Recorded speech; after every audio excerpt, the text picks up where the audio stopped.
Mr. Anderson entered his restaurant's kitchen and observed the new cook frantically running between stoves.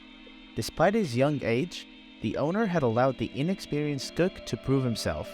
However, Mr. Anderson regretted hiring someone lacking experience in his kitchen.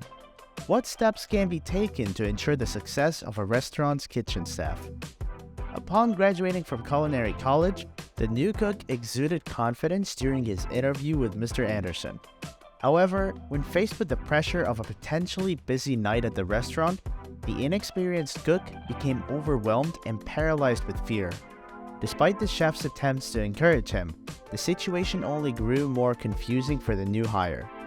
As guests began to arrive, an older man stepped in to assuage their concerns while the manager attempted to salvage the situation. When Mr. Anderson arrived at the restaurant, the guilt-ridden new cook offered him a table, but the owner politely declined and left the establishment. Subsequently, he went to another restaurant he owned in the city center. He was greeted by the efficient and accommodating manager Alex, who quickly seated him and took his order. While dining at his most expensive restaurant in the chain, Mr. Anderson savored his meal and gazed around the dining hall.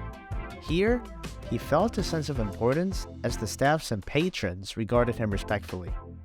As he glanced out the window and observed the passerby, he reflected on his life and his success. However, at home, he was a solitary figure, a successful businessman who had dedicated his life to building his fortune while postponing his personal life for later. Mr. Anderson yearned for companionship and an ideal wife, but was tired of pretending to believe in love. Alex, Mr. Anderson's loyal assistant, experienced pain.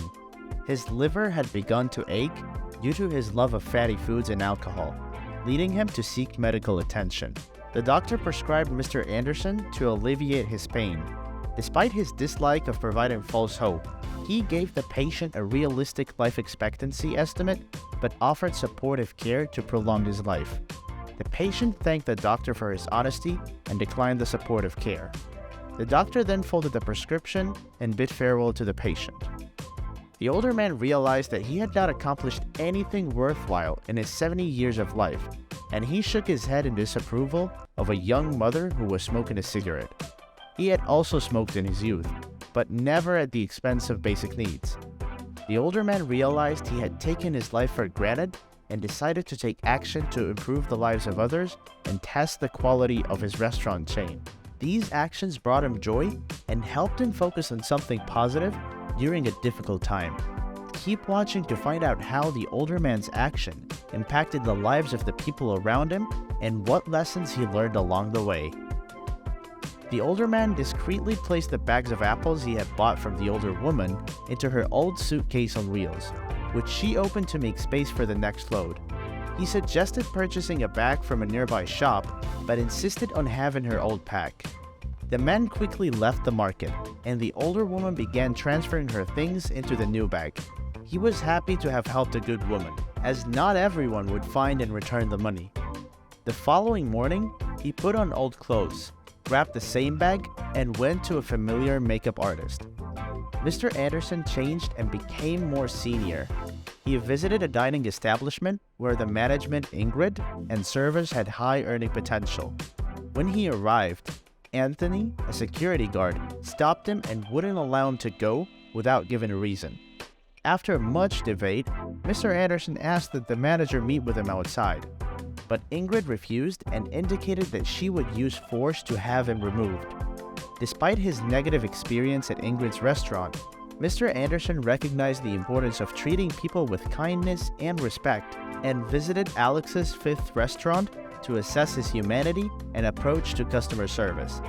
Mr. Anderson visited a lot of restaurants in the city, but his experiences were disappointing. Despite his frustration, he remained calm and understanding. He eventually arrived at the last restaurant and was pleasantly surprised by the young staff manager and the guard. The manager greeted him warmly and resolved the issue with the table. Mr. Anderson was so happy with the hospitality and service provided by the staff and left feeling really satisfied with his experience. The elderly gentleman was offered a seat and a glass of water, and the manager, Scott, offered him an affordable yet satisfying meal. The restaurant owner called for a meeting with all the managers, but only Scott and a few others showed genuine kindness. He revealed his true identity and expressed disappointment that his employees did not share his views on treating others kindly. He then announced that he would be firing all of the managers and replacing them with the employees from the restaurant. Mr. Anderson's final act of kindness was a reminder that even a small act of kindness could make a big difference in someone's life. He visited a cancer clinic and quietly gave an envelope containing money to a young woman, providing her with hope for the future.